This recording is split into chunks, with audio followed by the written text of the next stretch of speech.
Como moderadora de la segunda conferencia del día de hoy, titulada Seguridad y Salud en el Trabajo de Personal Sanitario, Médicos, Residentes y Enfermería, la crisis frente al COVID-SARS-2, nos acompaña la doctora María Ascensión Morales Ramírez, quien tiene los grados de doctora y maestra en Derecho otorgados por convención honorífica por el Instituto de Investigaciones Jurídicas y la Facultad de Derecho de la UNAM, respectivamente.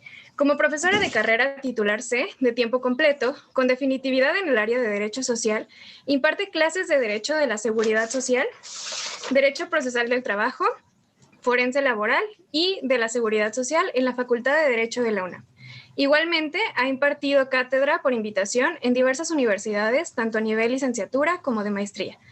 Ha sido conferencista en diplomados, congresos, cursos y talleres en materia de Derecho del Trabajo y Seguridad Social. Pertenece al Sistema Nacional de Investigadores, ha desempeñado diversos cargos en la UNAM, como subdirectora de Asuntos Laborales Contenciosos, directora general de Asuntos Jurídicos, encargada de la Oficina de Abogado General, directora general del Patrimonio Universitario y secretaria ejecutiva, del Colegio de Directores de Escuelas y Facultades de la Universidad Nacional Autónoma de México, y actualmente es la secretaria ejecutiva de la Junta de Gobierno de la UNAM. Doctora, tiene usted el uso de la palabra. Muchas gracias. Muchísimas gracias. Una felicitación a los organizadores, en especial a la doctora Cursán, que es muy inquieta y sobre todo en temas que son del día, son temas actuales. Por mi parte, para continuar con esta segundo día de las jornadas, me toca presentar y el tema que se va a abordar es muy interesante porque tiene que ver si de por sí la seguridad y salud en el trabajo en las últimas décadas ha cobrado importancia. La crisis por COVID lo ha demostrado aún más, como nos va a hacer referencia nuestro ponente. Voy a dar una breve semblanza de nuestro ponente. Es Alexander Godínez Vargas, es abogado y notario por la Universidad de Costa Rica. Asimismo, es miembro del Colegio de Abogados de ese país, es notario público registrado también en dicho país, es doctor en Derecho del Trabajo por la Universidad Complutense de Madrid, España, ex juez del Juzgado de Trabajo del Segundo Circuito Judicial. Además, ha sido ganador del premio Alberto Brenes Córdoba por la mejor publicación en materia legal, profesor de Derecho del Trabajo de la Universidad de Costa Rica y director del programa de maestría de Derecho del Trabajo de la Universidad Estatal a Distancia, UNED, en Costa Rica. Creo que ha sido muy breve esta semblanza, pero creo que lo más enriquecedor es adelante poder escuchar a nuestro ponente. ¿Tiene el uso de la palabra? En primer lugar, quiero agradecer la invitación que se me hizo, tanto por Patricia Cursán como por Jorge, para participar en esta actividad. Sobre todo a Patricia le quiero agradecer el reto que me puso en el corto tiempo que tuve para poder preparar esta ponencia, porque además es un tema en el que tradicionalmente no había incursionado y para mí ha constituido todo un reto poder hacerlo y tratar, como dice Patricia, de darles a ustedes una pequeña semblanza, una apretada síntesis de lo que es este tema en el contexto de la actual pandemia, donde cobra notable interés. Bueno, ese fue el tema que se me ha asignado, que es el de seguridad y salud en el trabajo. Y lo primero que vamos a hacer, es precisar, un concepto. Y es el hecho de que mi exposición no va a ser sobre lo que son los trabajadores de la salud, que es un concepto que es el que más se ha acuñado en este momento, tanto por la OIT como por la OMS, que es el de trabajadores de la salud. Y por trabajadores de la salud no solo vamos a referirnos a aquellos que trabajan en las instalaciones hospitalarias de cuidados agudos, como serían los médicos residentes o los enfermeros o las enfermeras, sino que también vamos a hacer, digamos, alusión a todas las personas involucradas en acciones laborales, cuya intención principal es mejorar la salud. Como ustedes ya apreciarán, es un concepto mucho más genérico que incluye por consiguiente los trabajadores de gestión y apoyo de la salud. Ahí hablamos de técnicos en laboratorio, de conductores de, digamos, ambulancias, de personal administrativo en los centros hospitalarios, pero también de aquellos que se dedican, y especialmente en los países donde hay dificultades para conseguir trabajadores de la salud, a lo que era atención comunitaria y domiciliaria, como son también entre otros los trabajadores, digamos, sociales. Digamos, el tema es un tema realmente importante desde el punto de vista cuantitativo. Estamos hablando para el año 2020 de 136 millones de trabajadores en ese sector, pero todavía más porque estamos hablando de 136 millones de personas que constituyen la columna vertebral del sistema de salud, que es el componente central de la respuesta, digamos, a la pandemia, digamos, en este momento. Y más aún cuando es este, digamos, componente central de la respuesta a la pandemia, el que mayor riesgo de afectación a la salud está, digamos, que teniendo en este momento. Un dato nada más, para octubre del año 2020, según datos de la OMS, del total de reportados, digamos, como contagiados, tanto en el continente europeo como en el continente, digamos, americano, el 14% era de trabajadores de la salud. Si bien existía la dificultad de saber si ese contagio había, digamos, ocurrido en un entorno de atención médica hospitalaria o en el entorno, digamos, básicamente comunitario. Siguiente. ¿Cuáles son los riesgos a los cuales nos estamos, digamos, refiriendo? Son estos que digamos, aparecen acá.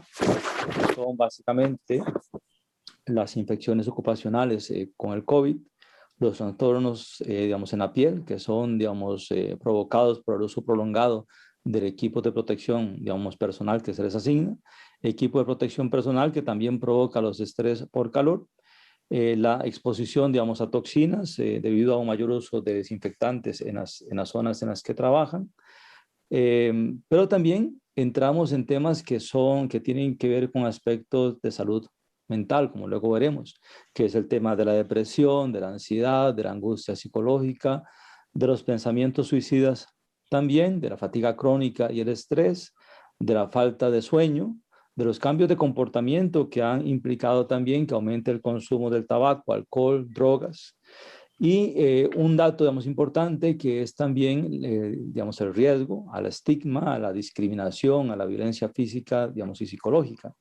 Y esto no es un tema, digamos, novedoso, digamos, en la crisis, digamos que sanitaria provocada por ébola, en el año 2019, por lo menos en la República, digamos, Democrática del Congo, centros hospitalarios fueron atacados por los ciudadanos. Y fueron atacados por las altas tasas de mortalidad que había con respecto a la enfermedad, por la angustia e incertidumbre de la población acerca de los síntomas de la enfermedad, por la ausencia de pruebas suficientes diagnósticas y por la ausencia de tratamientos y vacunas, con lo cual, digamos, al final, digamos, encauzaron todo su enojo hacia los centros hospitalarios y hacia los trabajadores de la salud.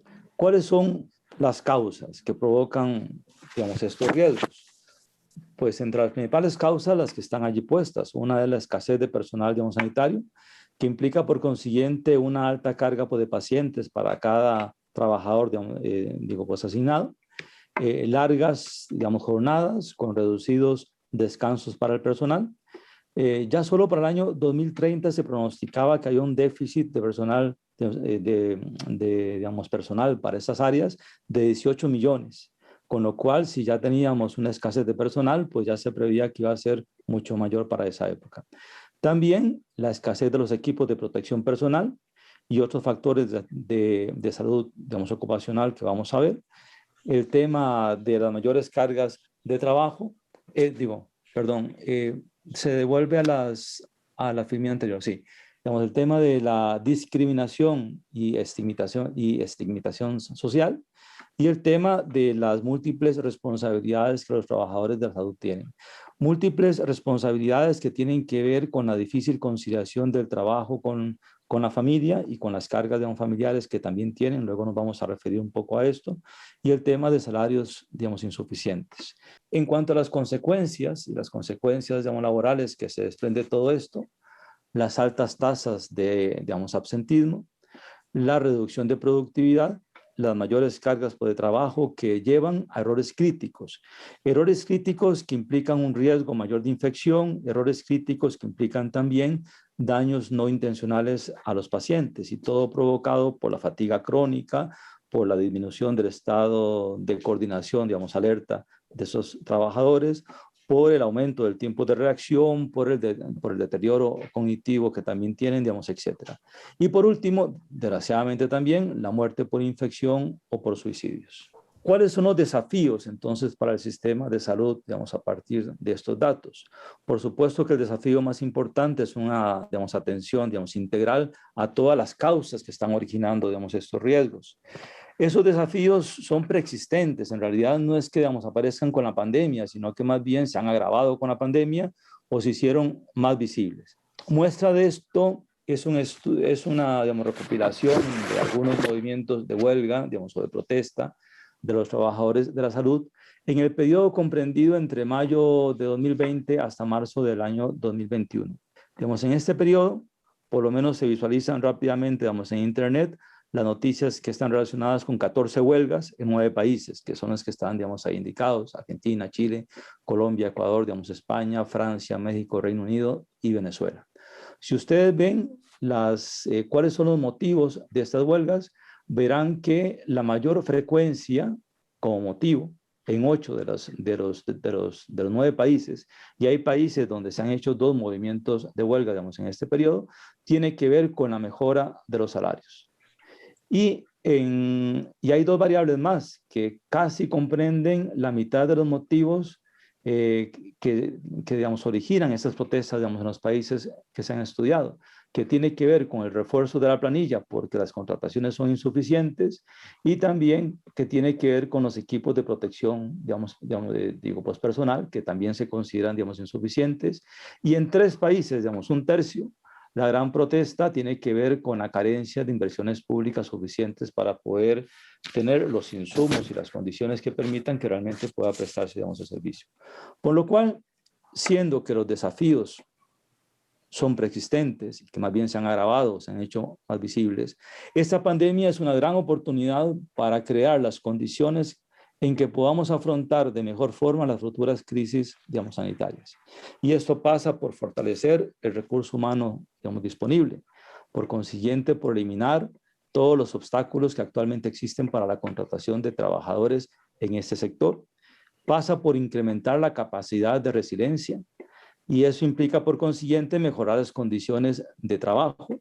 Y esto implica, por consiguiente, la revisión de todo lo que tiene que ver con la forma en que se está gestionando las jornadas de trabajo, con la forma en que se gestiona la remuneración de los trabajadores, y sobre todo aquellas otras condiciones que afectan la conciliación de la vida familiar con el trabajo. Y por último, esa necesidad de que la inversión que realmente se haga implica un aumento coordinado y sostenible de la inversión pública, digamos, en este sector. Por consiguiente, se requiere una atención integral de las causas que están originando, digamos, estos riesgos. Y todas estas áreas que estoy, digamos, enumerando en la filmina, realmente inciden en la atención integral de las causas. La seguridad y salud en el trabajo, la salud mental, que la pongo por aparte, aunque realmente es parte de la seguridad y salud, digamos, en el trabajo, pero que en medio de esta pandemia ha cobrado un especial, digamos, interés. Ya lo teníamos, sobre todo con la digitalización del mundo del trabajo, con los temas que tenían que ver con la desconexión digital, la forma en la que los trabajadores podían llegar a encontrar un verdadero descanso, sobre todo, digamos, en las modalidades de teletrabajo, digamos, actual. Pero en este sector y en la actual pandemia, la salud mental adquiere una notable, digamos, importancia, digamos, relevancia, como vamos a ver después.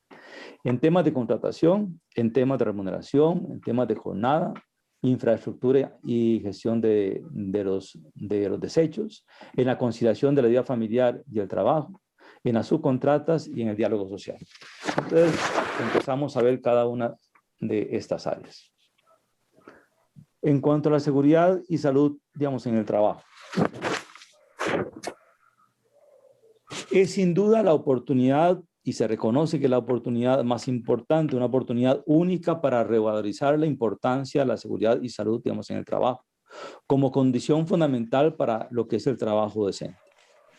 De hecho, ya comienzan a aparecer las sentencias judiciales en otros países, es el caso de España, con una sentencia del Tribunal Superior de Justicia de Madrid de marzo del año 2021, digamos, recién, digamos, que dictada, en la que se condena finalmente a una comunidad, digamos, autónoma, precisamente por no crear las condiciones de seguridad y salud, digamos, en el trabajo en la que tienen que desempeñarse los médicos y pediatras en los centros, digamos, hospitalarios.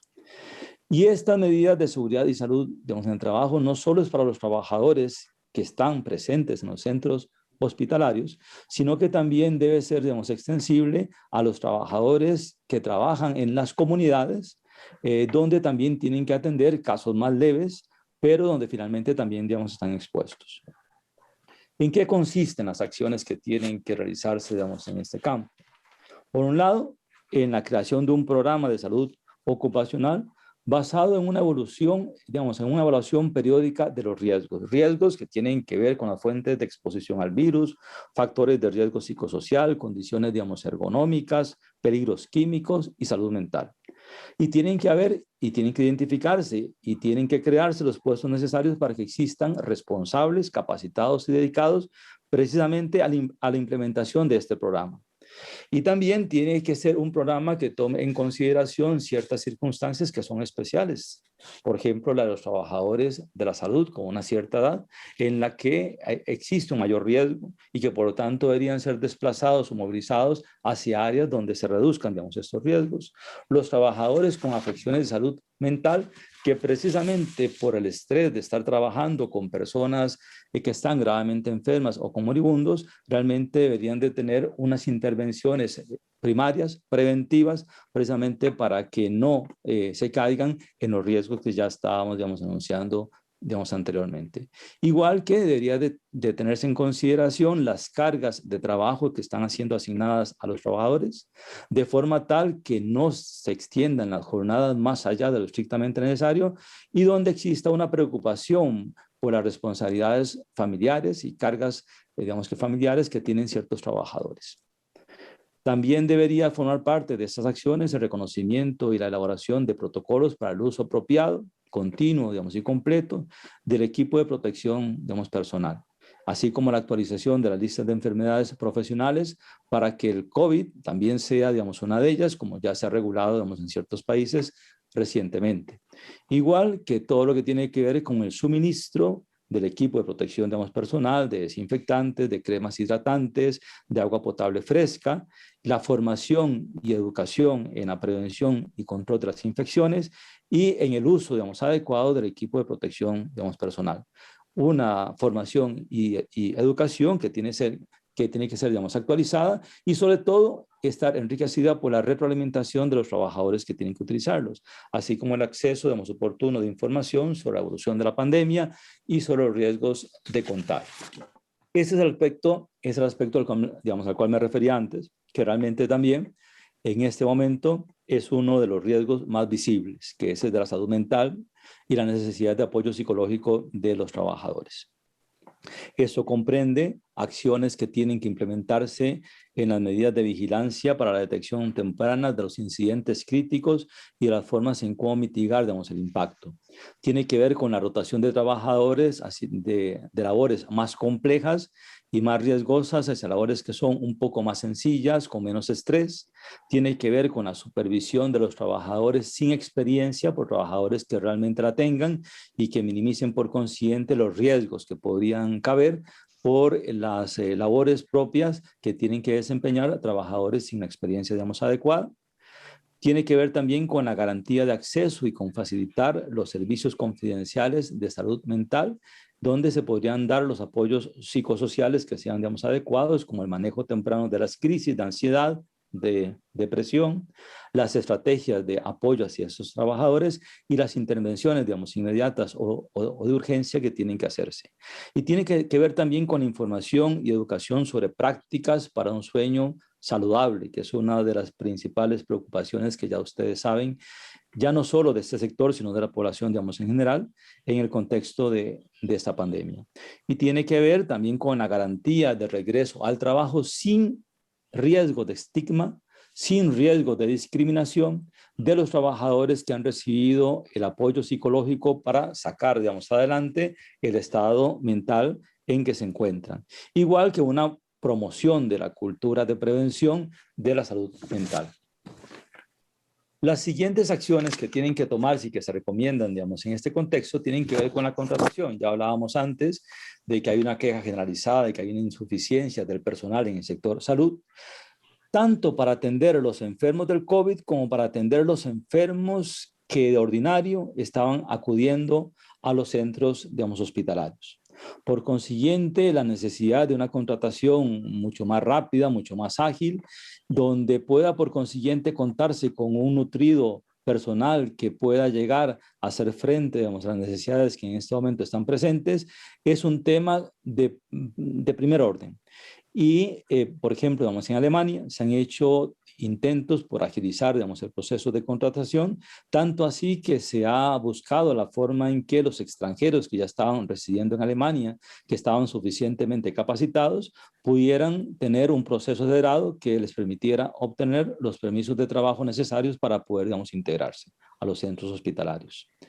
También estamos hablando de que la contratación del nuevo personal debe ser una contratación en condiciones de flexibilidad en cuanto a la movilidad geográfica y la movilidad funcional, de forma tal que puedan ser, digamos, que desplazados hacia aquellos lugares donde se requiere mayor cantidad de personal, ya sea por la saturación de las unidades de cuidados intensivos, ya sea por la sustitución del personal de mayor riesgo, ya sea por las bajas por incapacidades, por enfermedad, digamos, etc.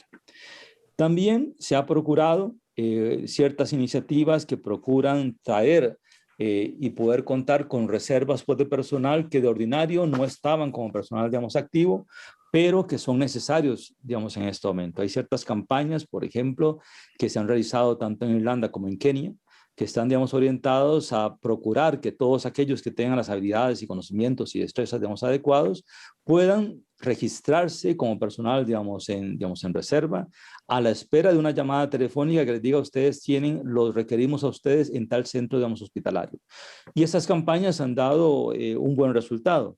Igual se está procurando en este momento llamar a los jubilados que estén todavía con las capacidades suficientes para poder trabajar, para que se inscriban y procurando que por su edad puedan llegar, digamos, a ocupar ciertos puestos dentro del sistema de salud donde el riesgo de contagio sea menor, pero que permita que otros que están allí puedan desplazarse hacia áreas donde pueden soportar un mayor riesgo de contagio. Igual, se ha procurado que los trabajadores desempleados del sector salud que tengan acreditadas las cualificaciones necesarias también puedan ser, digamos, contratados en este momento.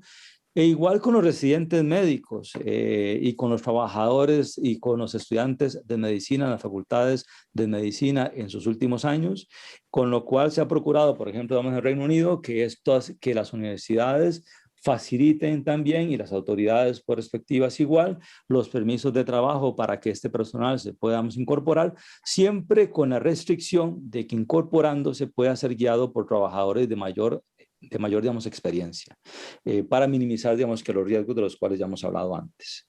Y el otro tema tiene que ver con que se reduzca la precariedad que ya el sector tenía.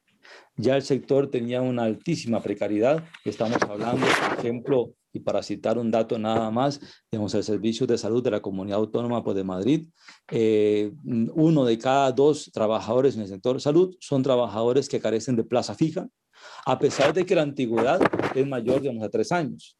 Y esto no solo es un tema de España, digamos, es un tema también de muchísimos países en que realmente se había hecho un uso, digamos, abusivo de la contratación básicamente, digamos, que temporal. Y eso, por consiguiente, ya ustedes saben que siempre provoca, digamos, el temor de que el trabajador que es temporal, digamos, a sabiendas que puede perder, digamos, la oportunidad de quedarse, digamos, trabajando en esta crisis, pues puede llegar a sentirse, digamos, tentado a no comunicar de que está enfermo, a no comunicar circunstancias que son realmente necesarias que pueda conocer, digamos, el empleador, para no exponerlo tanto a él como a las personas que va a atender a otras consecuencias que son más lamentables.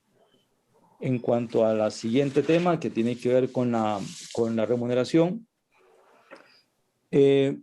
Básicamente, las acciones que tienen que emprenderse, digamos, en este campo y que han sido visualizadas como necesarias tienen que ver con la posibilidad de reforzar que los trabajadores que realmente sufran un quebranto en su estado de salud puedan irse para su casa sin pérdida de ingresos. Porque si no, tendríamos el incentivo, digamos que perverso, de que por no perder la remuneración, pues oculten su estado por infección y básicamente regresen nuevamente al centro de trabajo en condiciones en que no son las idóneas. Y tiene también que ver con una reclamación que ha sido parte de los movimientos de huelga que les he explicado antes, que pasa por el tema de que la remuneración, digamos, acordada, tiene que ser no solo la remuneración que sea razonablemente proporcionada a la jornada, digamos, extensa que realmente están viviendo en este momento estos trabajadores, sino que también la remuneración, la paga tiene que ser puntual. Y esto no solo es un tema de los trabajadores que están, digamos, en planilla, sino también de los trabajadores que están laborando en ese sector a través de las empresas subcontratadas. Y por último, también tiene que ver con ciertas iniciativas que ya se han venido adoptando en ciertos países para dar ciertas remuneraciones extraordinarias a este personal por el riesgo que está realmente, digamos, que teniendo, digamos, pues en este momento. Estas remuneraciones están condicionadas siempre al déficit fiscal que tiene cada país. Pero podríamos decir que en cuanto a su frecuencia hay de todo tipo, hay de remuneraciones que son por una única vez. Por ejemplo, vamos, en Ecuador se dieron $200 por una única vez. En El Salvador se dieron $150 por una única vez. En otros países se da por un periodo un poco mayor, 3 meses. Es el caso de Guatemala, donde se dieron $150. En Argentina recién se ha aprobado, digamos, ayer, $71, nada más que con el hecho de que realmente es para todos los, digamos que para todos los funcionarios públicos.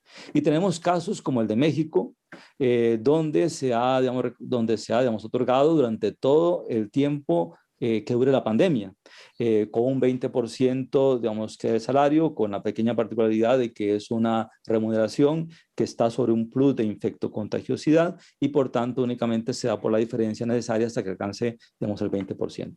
Lo otro son las características de esta remuneración que básicamente están, digamos, influenciadas por los déficits fiscales y es el tema de que se da la remuneración que en otras circunstancias sería considerada como salario, para efecto del pago de prestaciones, para efecto de la base pensionable, para efecto de cualquier de las cargas sociales, como otros además, y sin embargo, digamos, en medio de esta, digamos, pandemia, y afectado los gobiernos por estos déficits que realmente están llevando bajo sus espaldas, lo que han hecho es, por ley, pues establecer que no tienen ninguna de esta condición.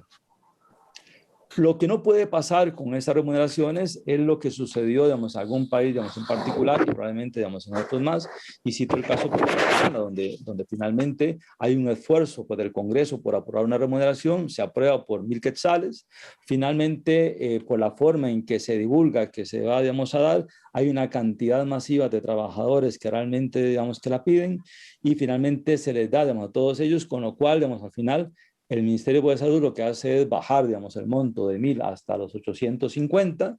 Luego se explicó que era una remuneración que se daba como un premio a los trabajadores de primera línea.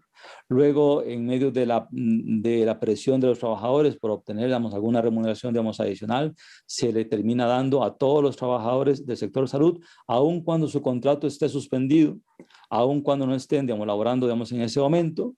Y finalmente, aunque fue aprobado, digamos, en abril del año 2020, pasados 5 meses no se había todavía dado. Y lo que finalmente se consiguió, digamos, en julio es que se presentara una ruta, digamos, un plan de ruta, una hoja de ruta sobre cuál era el procedimiento que se iba, digamos, a seguir para más adelante, meses después, tratar de dar la remuneración que desde abril se había, digamos, aprobado. La consecuencia inmediata de la percepción de los trabajadores de este esfuerzo gubernamental, bueno, que era una burla, y esto es lo que no puede pasar, digamos, en estos esfuerzos que realmente se hacen. En cuanto a la jornada, que es otro tema realmente sensible, las acciones de los gobiernos están, digamos, encaminadas en crear protocolos de gestión de personal que garanticen niveles seguros de personal, o sea, una cantidad digamos, adecuada pues, de personal en cada jornada, en cada horario en que tienen que atenderse las emergencias médicas y una asignación por consiguiente equitativa de cargas de trabajo. Hay recomendaciones ya publicadas tanto por la OIT como por la OMS sobre cuáles son los turnos, la extensión de ellos, cuáles son los periodos de descanso, qué tanto tiempo tiene que darse entre uno y otro, y además sobre la necesidad de que las vacaciones realmente, digamos, se disfruten. Y eso también tiene que ver con el tema de las excepciones a los límites normales a las jornadas extraordinarias, que básicamente en una guerra contra el virus como la tenemos en este momento, los límites normales de las jornadas extraordinarias realmente están, digamos, rebasados y ya se comienzan, digamos, a crear, digamos, excepciones, digamos, a esos límites cuando la legislación es suficientemente rígida. En cuanto a la infraestructura y la gestión de desechos, decir que hay una, digamos, recomendación de que las acciones en este campo tienen que estar, digamos, orientadas a crear áreas con suficiente espacio dentro de los centros, digamos, hospitalarios, de forma tal que permita el distanciamiento hasta donde sea posible de los pacientes, que permita un flujo, digamos, adecuado de ellos, áreas, ojalá con ventilación, digamos, adecuada, una gestión segura de los desechos, y áreas para poder lograr que los trabajadores se alojen, digamos, en ellas cuando por alguna razón se incrementa, digamos, el riesgo de que puedan hacer un desplazamiento hacia sus hogares, donde hay alguna circunstancia que realmente damos evidencia que el contacto de ellos con sus familiares tiene que ser mucho más reservado. Sobre el tema de que estos lugares deberían de tener también las comodidades para poder alimentarse, de las comodidades para que se puedan recrear, digamos, etcétera. Y también este es el tema que tiene que ver con la violencia y el acoso, que es el hecho de que deberían también de existir áreas donde los trabajadores puedan cambiarse su vestimenta, de forma tal, digamos, que eviten salir a las vías públicas o puedan estar en las comunidades con la vestimenta propia de los centros, digamos, hospitalarios, porque esto es lo que provoca finalmente esa forma pues, de rechazo, de discriminación hacia este personal. Luego entramos en lo que es la conciliación de la vida familiar y el trabajo. Y aquí la necesidad de que las acciones de los países vayan, digamos, encaminadas hacia el apoyo a crear, digamos, condiciones necesarias para que las personas que tienen estas cargas, digamos, adicionales a las extensas jornadas de trabajo realmente puedan contar con las condiciones necesarias para, para seguir cuidando a sus familiares, digamos, a cargo, tanto menores de edad como personas con discapacidad, como para también, digamos, atender con el cierre de los centros educativos las obligaciones, digamos, educativas que realmente tienen. Y ese es un tema que especialmente toca con las mujeres. Las mujeres componen el 70% de la fuerza laboral sanitaria mundial y son las que están más representadas como género en la prestación de servicios para pacientes con COVID, en los críticamente enfermos, así con aquellos que deben de ser, digamos, atendidos en el domicilio. Y las mujeres son el 88% de los trabajadores que prestan cuidados personales. Por consiguiente, parte de este apoyo que debería darse, digamos, a las mujeres principalmente, es el tema de designar dentro de las áreas de recursos humanos personas que realmente tengan la capacidad de poder gestionar lo que es la jornada de trabajo, especialmente con un enfoque de género y con un enfoque de, digamos, equidad. Y si es posible también crear facilidades, como ya se han hecho, digamos, en algunos países, de guarderías en los centros de trabajo, pero sobre todo, digamos, el tema de la perspectiva de género en la distribución del tiempo de trabajo es fundamental para que la conciliación de la vida familiar con el trabajo en este enorme colectivo realmente pueda ser satisfactorio. El tema de los subcontratistas, al que ya nos hemos referido antes, se cita porque realmente se requiere la cooperación de estas empresas subcontratistas en la aplicación de las políticas y protocolos de seguridad y salud en el trabajo y salud mental.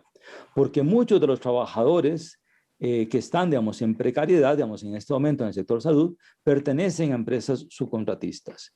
Y de ahí también la necesidad de que, y ya se ha regulado esto, digamos, en diversos países, desde América del Sur, digamos, hasta México, temas que tienen que ver con el cierre de la brecha de precariedad en los temas de remuneración, digamos, y jornada entre los trabajadores que están en planilla y los trabajadores que pertenecen a estas empresas. Y todas estas medidas de las cuales hemos hablado ahora antes, desde los temas de seguridad y salud en el trabajo, salud mental, jornada, remuneración, etcétera, etcétera, todas estas políticas deberían estar diseñadas y deberían de estar, digamos, asentadas en el diálogo social. Los beneficios de que puedan estar asentadas en el diálogo social tienen que ver con que normalmente las políticas que son fruto del diálogo social son políticas cuyo diseño es de mayor calidad. Tanto en el contenido de lo que son las políticas propias como de las estrategias. Y esto afianza la adhesión y facilita la implementación de las políticas, crea confianza, reduce conflictos y por consiguiente contribuye a crear sistemas de salud resilientes, que son los que necesitamos para las siguientes futuras crisis, digamos, sanitarias. Existe, y aquí he agregado, digamos, esta lámina, porque existen algunos cuestionamientos que son muy interesantes, que normalmente o de ordinario se venían haciendo ya en otros sectores, pero que en el sector salud y en medio de la pandemia realmente cobran un interés realmente, digamos, apasionante. Y eso tiene que ver con el hecho de que no siempre en los países se regula lo que es el trabajo, digamos, que básicamente voluntario. Nuestras normas legales normalmente no le prestan mucha atención a esta figura y sin embargo esta figura es trascendental, digamos, en este momento y haciendo uso de ella, ya les decía yo a ustedes antes que habían campañas en Kenia, digamos, en Irlanda, donde básicamente se estaban reclutando a trabajadores que voluntariamente estuvieran dispuestos a prestar servicios médicos de urgencia con una llamada telefónica y se presentaran donde realmente se les requería. Y lo que menos se quiere es que realmente, existiendo esa buena voluntad, luego surjan conflictos jurídicos sobre cuáles son los derechos que realmente me corresponden por prestar un trabajo, digamos, que es básicamente voluntario. Y entonces esta regulación, este encuadramiento normativo del trabajo voluntario es más que necesario para que las reglas de juego realmente estén bien establecidas. Digamos, además de que realmente se requiere que exista un mínimo de derechos de bienestar social reconocidos a estas personas que realmente están haciendo un esfuerzo de más. Luego surge un tema que también me llamó la atención, que es el derecho al rechazo del trabajo, que es un tema que normalmente lo vemos en la función pública, sobre el tema de que el funcionario público tiene todo el derecho, sin ser sancionado, de negarse a realizar actos que son, digamos, antijurídicos, etcétera. Pero este es el tema que ya no solo en la función pública, sino en los centros hospitalarios privados, es un tema de primera línea, especialmente cuando una de las principales reivindicaciones de las huelgas que se están presentando en este momento es que a los trabajadores del sector salud se les está poniendo a trabajar sin el equipo médico necesario para protegerse. Y por consiguiente hablamos del derecho de los trabajadores que no tienen suficiente equipo médico para proteger su salud, digamos, y su vida, de decir no trabajo, digamos, en estas condiciones. Y este es un tema que donde básicamente se va a discutir si existe la posibilidad de despido o no, y donde probablemente, pues como sucede también, digamos, en estos, como sucedía digamos, ordinario, en los casos en que había un peligro, digamos, inminente para la vida, en las construcciones o en cualquier sitio donde no se siguieran las medidas debidas de seguridad, digamos, higiene, siempre existía, digamos, el derecho a paralizar la obra y si no se paralizaba, de retirarme del trabajo sin sufrir ninguna sanción disciplinaria por ese motivo. Tenemos el derecho a la privacidad y al tratamiento de datos. Y este es un tema que también, digamos, es importante en medio de la pandemia, porque estamos hablando de la obligación del trabajador de comunicar si ha sido vacunado o no, para que el empleador pueda tomar la previsión de en qué área de atención lo coloca y con qué niveles, pues, de riesgo. O también acerca del tema todavía más conflictivo, que tiene que ver con el hecho de poder saber si hay trabajadores que tienen la salud mental deteriorada para poder hacer las intervenciones, pues, adecuadas y guardar la confidencialidad de esa información de forma que luego no sea objeto de discriminación, digamos, estigma cuando vuelve nuevamente al puesto de trabajo. Pero todavía más es un tema de primera, digamos, atención cuando hablamos de la discusión que todavía no tiene fin de la obligación de los trabajadores de vacunarse o no. y todo el tema del derecho a la integridad, a la salud de cada trabajador, sobre el tema de si tengo tengo yo, digamos, que la libertad de decidir qué hago con mi salud, pero si esa libertad también debería entrar en un juego de ponderación por derechos fundamentales cuando hay un bien común que también se trata, digamos, que se trata de poder proteger, sobre el tema de si habría posibilidades de responsabilidad civil por no actuaciones del empleador, protegiendo a los trabajadores que tienen que digamos, interactuar con los trabajadores que no se vacunan, pero además todavía más complicado cuando realmente sabemos que la vacuna no ataja la posibilidad de contagio, que sí elimina las fases de mayor riesgo, que sí elimina la posibilidad de que nuestra vida, digamos, esté digamos, al borde de la muerte, pero que finalmente, digamos, que la vacuna no evita que la persona pueda ser transmisora por el virus. Y entonces, digamos, en este momento, digamos, el debate está, digamos, en su mejor lugar, sin que realmente existan normas que regulen, digamos, el tema, que aun cuando la regularan podrían ser cuestionadas de constitucionalidad, pero donde en ausencia pues, de normas todavía no hay sentencias que determinen, digamos, el punto, y donde la discusión nos aboca, digamos, a los juristas sobre esta ponderación de derechos fundamentales, sin que tengamos todavía pues una respuesta, digamos, que certera. Y por último, quiero hablarles acerca de algo que también creo que es importante, que es la siguiente filmina, que tiene que ver con el futuro post-pandémico. Si hemos hablado de que estos son los riesgos que tenemos en este momento en medio de la pandemia, hemos hablado de cuáles son las causas, hemos hablado de las acciones que tienen que adoptar los gobiernos para realmente contrarrestar los efectos de esas causas y por consiguiente que los riesgos se minimicen, pues hay que decir que lo que nos espera para futuro tampoco es tan simple.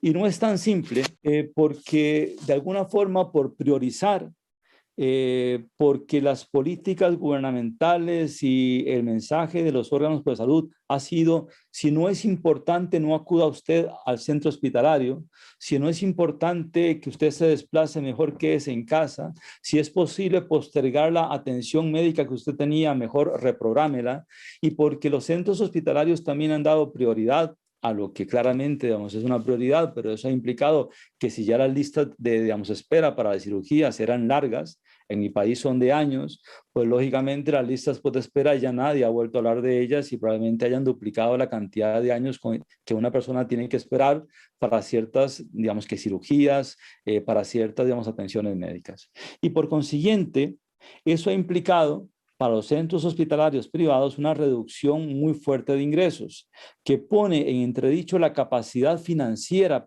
con la que pueden hacer frente a sus actividades hacia futuro.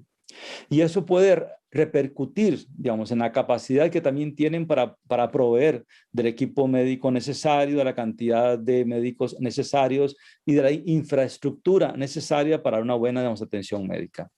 Pero también eso va a implicar que después de la pandemia, va a haber una saturación de los servicios médicos de todas las personas que pospusieron su cirugía por urgencia, que pospusieron su atención médica para después de que terminara la pandemia.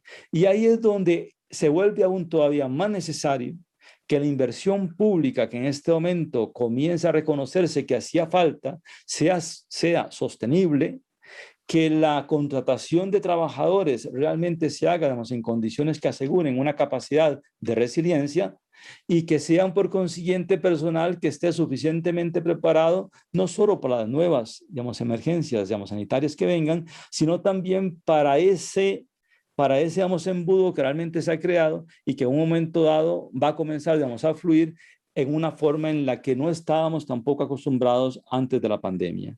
Y por consiguiente, debe existir un plan de, digamos, atención, un plan de acciones que realmente procuren que ese futuro post-pandémico no se vuelva también una realidad pandémica como la que tenemos, digamos, en este momento. Muchísimas gracias. Muchísimas gracias, doctor Alexander.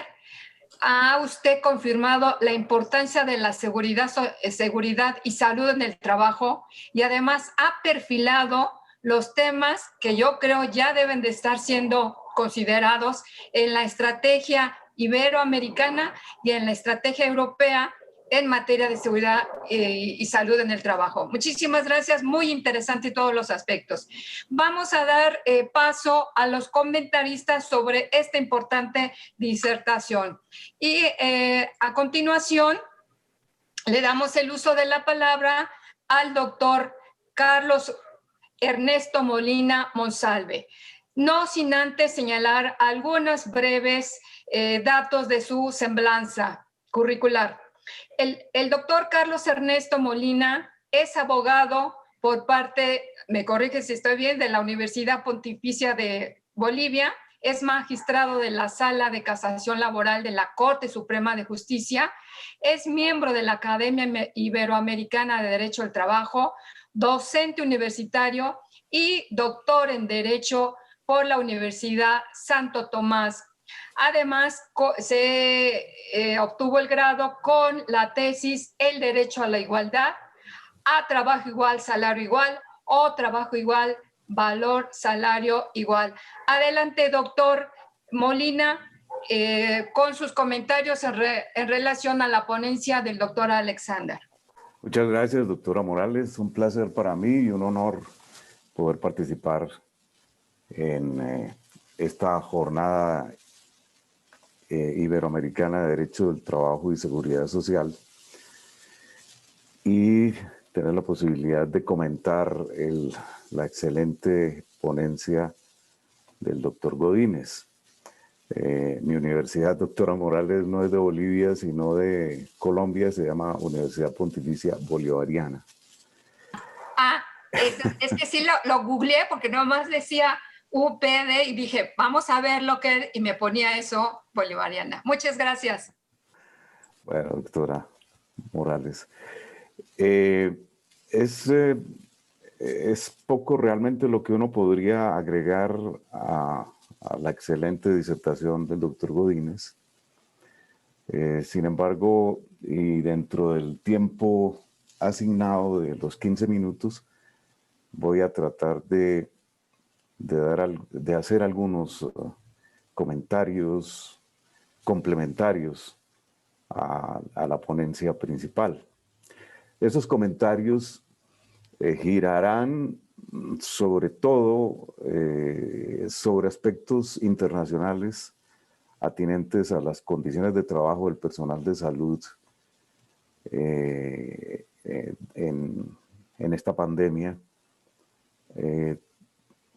tanto por lo que han comentado con preocupación organizaciones internacionales como por la normativa internacional aplicable sobre este tema. Algunas cifras complementarias a las del doctor Godínez que son muy preocupantes. En todo el continente americano se habla de que más de 700,000 trabajadores de la salud se han enfermado de COVID-19 y han muerto 2.500 profesionales de la salud por esa causa. En Canadá, más de la cuarta parte de todos los casos de COVID reportados a nivel nacional corresponden a personal de la salud. En México, pues ustedes lo sabrán mejor que yo, es la cifra que encontré. Hay más de 1.300 muertos por COVID-19 entre el personal sanitario. En Estados Unidos son un poco más de 1.000. En Brasil 634 es el reporte, en Rusia también más de 600, en España más del 20% de los contagios corresponden a personal sanitario, de los contagios totales de la población. En Colombia se han reportado 20.000 contagiados entre el personal sanitario y casi 100 muertos entre auxiliares de enfermería, enfermeros, médicos. el 33% de los infectados son auxiliares de enfermería, un poco más del 11% de los infectados son enfermeras, por ejemplo. De esos 100 muertos del personal sanitario en Colombia por COVID-19, casi 50 son médicos. Estas cifras aterradoras pues, han concitado la preocupación de las organizaciones internacionales concernientes al tema. Hace poco el director de la Organización Mundial de la Salud dijo una frase que me pareció muy impactante. Cuando los trabajadores de la salud están en riesgo, todos estamos en riesgo. Y es que el tema que aquí nos está convocando es muy importante, y ahora hablaba con el doctor Rosenbaum precisamente que no es un tema que se trata usualmente, no se está tratando usualmente en este tipo de congresos y conversatorios, cuando debería ser efectivamente uno de los temas más importantes. La Organización Internacional del Trabajo, desde luego, se ha ocupado del tema y ha reclamado una mayor inversión mundial para garantizarle al personal sanitario unas mejores condiciones laborales, porque como lo comentaré enseguida, muchas de esas personas están en condiciones muy precarias, realizando su importante labor, en este caso su peligrosa labor. La Organización Panamericana de la Salud ha constatado que en este momento el personal sanitario en todos los países de América están trabajando más horas que nunca y en condiciones más estresantes que nunca también. Además de que les está tocando aportar una cuota de sacrificio personal y familiar elevadísima. A pesar de que enfermeras, auxiliares de enfermería, enfermeros, médicos y médicas y otros profesionales de la salud representan una pequeña proporción de la población mundial, ha sido quizás la población que ha recibido el mayor impacto por razones obvias. Y quisiera hacer algunos comentarios complementarios a los del doctor Godínez sobre la salud mental que está siendo afectada en estas personas. Obviamente en ellos se presenta unos niveles de estrés elevadísimos.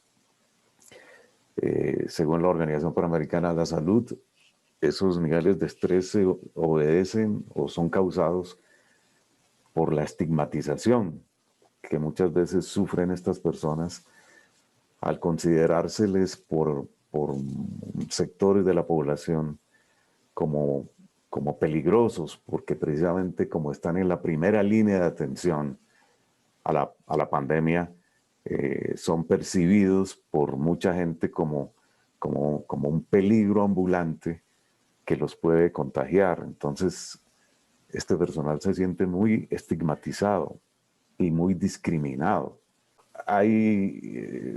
Les corresponde unas intensas jornadas de trabajo, intensas y estresantes jornadas de trabajo, obviamente, que se agravan con la insuficiencia de personal sanitario que en muchas ocasiones se presenta y se está presentando. Estos factores acarrean efectos psicológicos muy negativos. Hay ansiedad, obviamente, hay agotamiento mental y físico, desapego, deterioro incluso de su desempeño, depresión, creo que ya la mencioné. Muchas veces relacionados estos fenómenos con temores que ese personal tiende, con toda razón, a infectarse agravado con la falta de suministro de los insumos que ellos requieren para prestar sus servicios. Y aparte, obviamente, de los estigmas que mencioné. Estas personas, en general, en muchos países están teniendo unos inadecuados periodos de descanso de su trabajo, además de la escasez de recursos y equipos que en muchas ocasiones tienen que enfrentar. La jornada de trabajo, a propósito, la Organización Panamericana de la Salud ha pedido que estos profesionales sanitarios trabajen en turnos regularizados y ojalá no realicen trabajo complementario o de horas extraordinarias o extras. Un punto al cual me referiré enseguida cuando hable de la normativa internacional aplicable en estos casos. Y un tema del que no se hace mención frecuentemente son los dilemas éticos que están enfrentando estas personas, sobre todo en esta actual ola de la pandemia, en este embate que estamos sufriendo en tantos países. En una ciudad de mi país, en Medellín, ya la capacidad de unidades de cuidado intensivo se colapsó. Ya están al 98% de la capacidad. Los médicos están supremamente estresados y enfrentando este tema que acabo de mencionar, el problema, el dilema ético. Ya estamos llegando a la situación de tener que decidir entre varios pacientes a cuáles se les atiende en una unidad de cuidados intensivos y a cuáles no. Hay un protocolo que fue diseñado por el Ministerio de Salud colombiano desde el comienzo de la pandemia y que no había sido utilizado, pero ya está siendo utilizado. Y en algunas ciudades ya casi empieza a tener que ser utilizado ese protocolo que da pautas y criterios sobre cómo decidir entre varios pacientes a cuál se atiende en una unidad de cuidados intensivos. Eso obviamente genera un estrés que afecta la salud mental de estas personas, a pesar de que puedan estas decisiones ser tomadas en comités de ética. De todas maneras, el médico que individualmente está atendiendo a las personas sufre impactos por este tipo de decisiones. Y para terminar, quisiera comentar acerca de alguna normativa internacional que existe sobre este tema, incluso desde hace un tiempo considerable. Y que valdría la pena tener en cuenta en muchos países. El convenio 155 sobre seguridad, de la OIT sobre seguridad y salud de los trabajadores, que es un instrumento internacional ratificable. Lamentablemente en América Latina solo unos 5 países han ratificado este convenio, el 155. Establece unas pautas muy importantes que son muy aplicables en la situación actual, a pesar de que este convenio no fue producido, no fue emitido a raíz de la pandemia, sino que es un convenio emitido ya desde hace algunos años por la OIT, tiene plena vigencia y sus pautas conservan mucha importancia.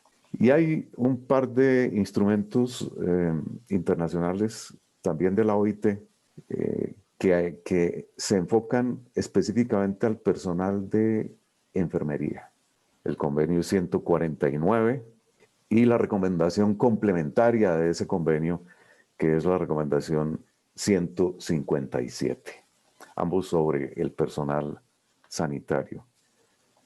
Voy a comentar muy rápidamente algunos de los aspectos que tratan estos instrumentos internacionales. El convenio 149 habla de que estas personas del sector salud deben gozar de condiciones por lo menos equivalentes a las de los demás trabajadores del país, cosa que por lo que uno capta no se está cumpliendo mucho. Por lo que comentó el doctor Godínez y por lo que he comentado acá. Es decir, condiciones en cuanto a horas de trabajo, descanso semanal, sobre todo, entre otros aspectos. La recomendación 157 de la OIT sobre personal de enfermería es muy importante. Como todos sabemos, una recomendación de la OIT es una guía de acción, no es un instrumento vinculante, obligatorio, porque da pautas y orientaciones y guías y vías de acción a los países para implementar mejor la respectiva materia. Pero sin embargo tiene criterios muy importantes que deberían tenerse en cuenta en las actuales circunstancias. Menciono algunos pocos. La duración normal del trabajo de estas personas debería ser continua y no exceder de 8 horas diarias. La jornada de trabajo no debería ser superior a 12 horas, es decir, con trabajo suplementario no debería exceder en ningún caso de 12 horas y esa excedencia de tiempo debería ser completamente excepcional. Entre los turnos debería haber una pausa razonable. Entre turno y turno se recomienda por este instrumento un descanso de 12 horas mínimo. En cuanto al descanso semanal, la recomendación habla de que no debería ser inferior en ningún caso a 36 horas consecutivas. En cuanto a las horas extras, lo dije hace un momento, deberían reducirse al mínimo las horas extras de este personal por la alta carga laboral que tienen y el alto estrés mental que tienen que soportar. Entonces, horas extras deberían prácticamente eliminarse o solo en casos muy excepcionales trabajar de tiempo complementario. Y bueno, hay una recomendación también de la OIT sobre la que quiero simplemente mencionar, porque no tengo tiempo de comentarla, que es la recomendación sobre la protección de la salud de los trabajadores, que no trata específicamente de personal sanitario, sino en general de todos los trabajadores, pero que es vigente y aplicable para el personal sanitario. Agradezco mucho la atención y de nuevo la invitación que me ha cursado el instituto y la academia para participar como comentarista acá, en cabeza de la doctora Kurzheim y del doctor Rosenbaum. Muchas gracias. Muchísimas gracias, doctor Molina.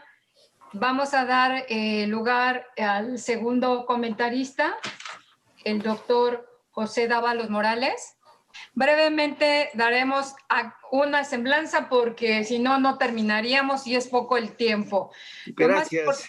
Lo más importante que podríamos decir, que antes que nada, pues el doctor José Dávalos Morales fue director de nuestra Facultad de Derecho de la Universidad Nacional Autónoma de México. Continúa con sus cátedras en Derecho del Trabajo en nuestra facultad, tanto en la licenciatura como en el posgrado. Ha recibido diversos reconocimientos, todos ligados en materia del trabajo.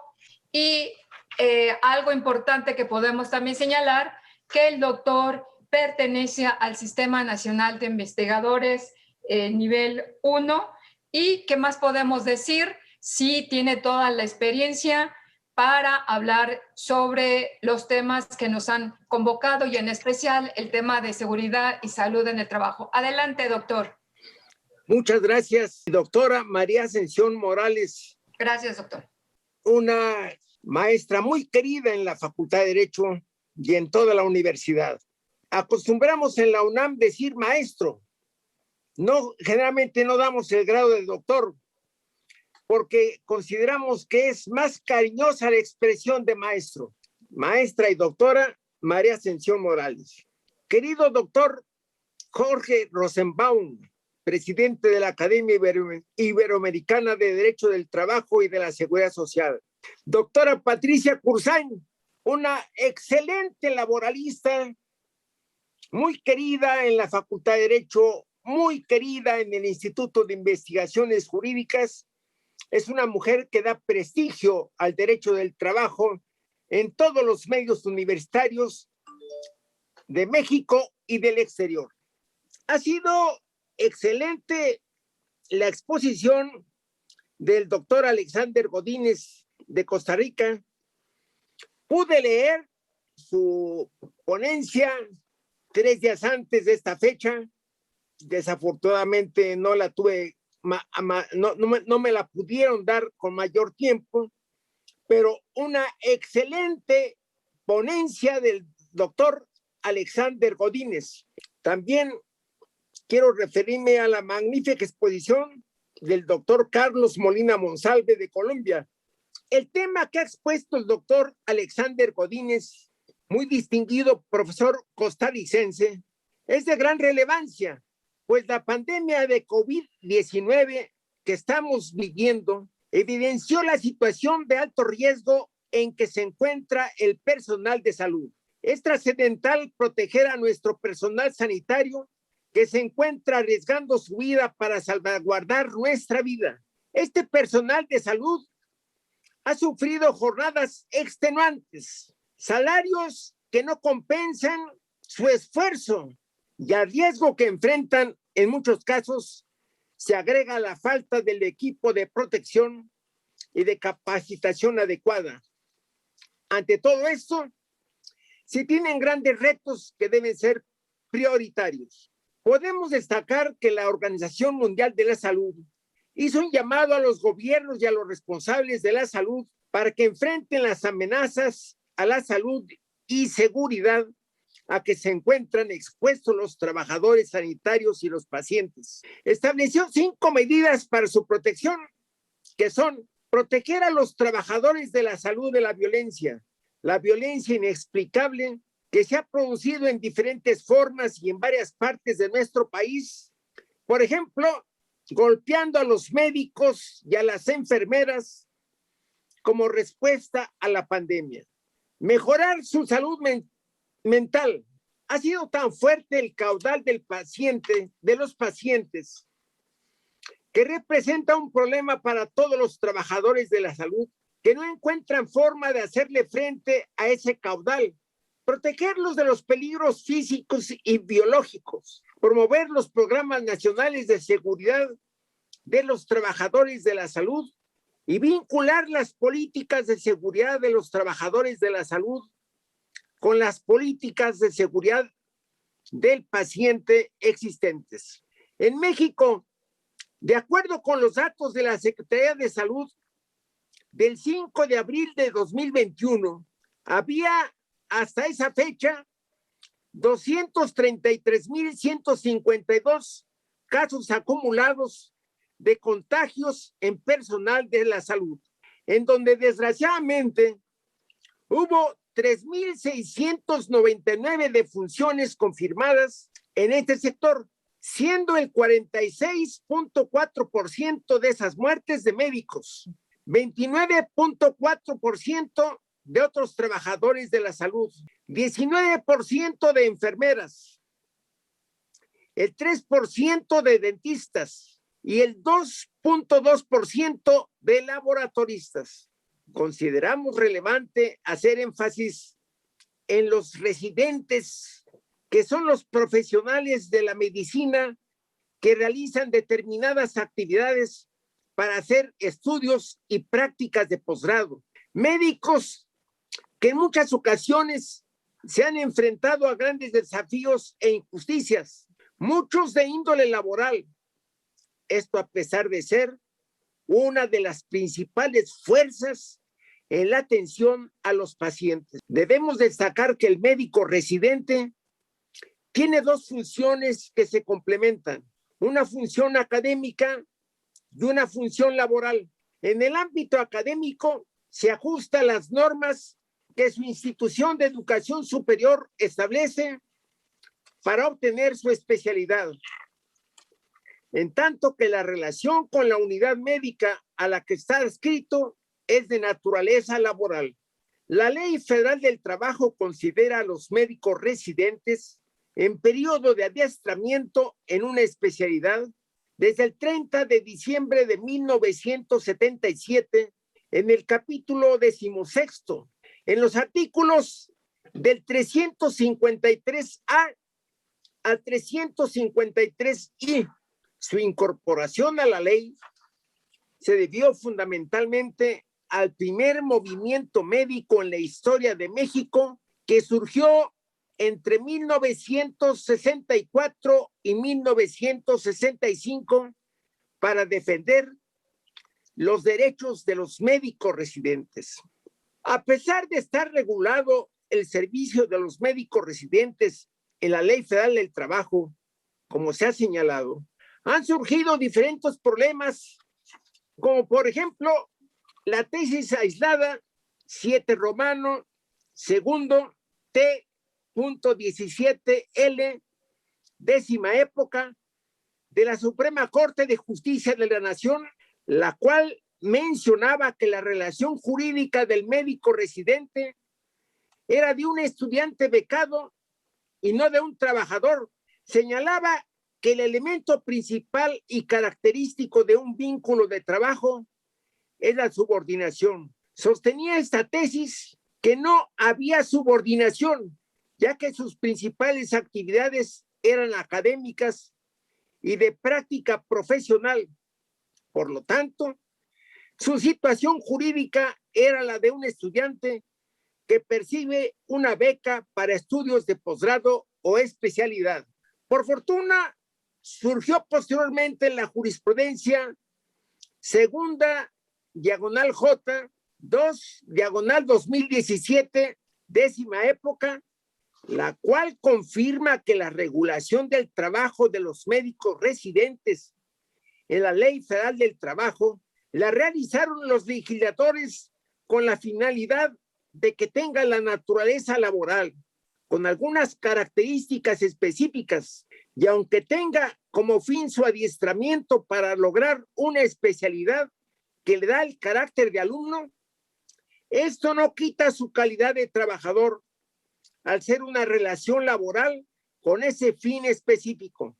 Además, en el aspecto laboral se encuentran subordinados a un responsable de su trabajo, encontrándose sujetos a una jornada, salario, así como acatar órdenes y cumplir los deberes que les son impuestos. Sin lugar a dudas, queda mucho por hacer por los médicos residentes y enfermeros, quienes se encuentran expuestos a grandes riesgos en su labor, aunados a injusticias laborales que han sufrido, como jornadas extenuantes, salarios muy inferiores a lo que merecen, salarios de hambre, falta de capacitación y de equipo adecuado y suficiente para el ejercicio de sus funciones. Si bien hablamos de médicos residentes y enfermeros, también deseo destacar la importancia que tiene el personal de limpieza y demás personal que labora en primera línea en los centros hospitalarios, quienes, como se menciona, se han convertido en héroes, pero muchas veces son héroes invisibles, pues su trabajo suele pasar inadvertido, además de ser desfavorecidos laboralmente, a tener salarios precarios, perdón por la expresión, pero es la verdad, salarios de hambre, salarios que no les alcanzan para vestir, para comer, para vivir con dignidad. Sufren la falta de capacitación y de equipo adecuado, aunado a que muchos de ellos se encuentran en diversos hospitales bajo la figura de la subcontratación, el outsourcing, donde pierden la calidad de trabajadores. No hay antigüedad, no hay descansos, no hay aguinaldo, muchas veces no hay descanso semanal, no hay derecho al sindicato, no hay derecho al contrato colectivo de trabajo, no se les inscribe en las instituciones de seguridad social, con lo cual se pueden comprender las desventajas a las que se enfrentan. Es por ello que estos problemas deben ser prioridad en la agenda nacional. Sobre la importancia del personal médico, el maestro Mario de la Cueva señaló que el cuerpo médico de México es el único conjunto universitario que rinde un auténtico servicio social al país. ¿Cuánta razón tenía el maestro de la Cueva? Ojalá pronto los juristas mexicanos seamos capaces de crear un servicio jurídico defensor de las clases desposeídas con la confianza del pueblo. Muchas gracias. Muchísimas gracias, doctor. Terminó justo a tiempo. Y yo le cedo entonces, con el ponente, el doctor Godínez y los comentaristas, obviamente queda destacada la relevancia de una disciplina tan compleja, pero tan importante como es la seguridad social, y en este caso enfocada a un sector que la pandemia los ha visibilizado. No es que no existieran sus problemas, sino que ahora los visibilizó. Les cedo la palabra a los conductores de este día, de estas jornadas. Muchísimas gracias a todos, al ponente, a los comentaristas y obviamente a la doctora Cruzán por la invitación. Adelante. Muchísimas gracias a todas las personas que participaron en las conferencias del día de hoy, así como a las personas que nos acompañaron tanto en Zoom como en Facebook.